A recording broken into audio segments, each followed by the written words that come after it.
Senate Bill 53 is a clean, straightforward solution to closing a gap between our criminal justice system and our behavioral health system when a person is incompetent to stand trial and should be involuntarily committed to the Alaska Psychiatric Institute.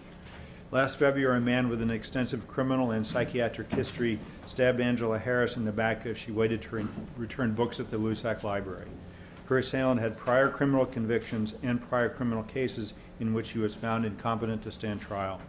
2 months earlier, he had attacked 2 other women and then was released to the community after they dismissed his case because he was not competent to stand trial. The man who stabbed Angela should not have been released when they dismissed his criminal case.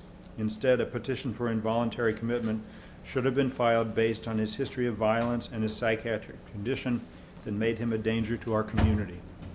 First, Senate Bill 53 closes the gap between the criminal and civil systems. With passage of this legislation, the state prosecutor must file a civil petition for involuntary commitment before the court dismisses the criminal case because the defendant is incompetent to stand trial and the defendant is charged with a felony offense against the person or felony arson.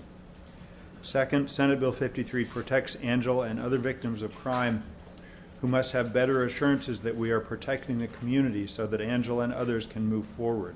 For individuals who have been found incompetent to stand trial for these dangerous felonies, it establishes an option for the courts to enter an involuntary hold of up to 2 years.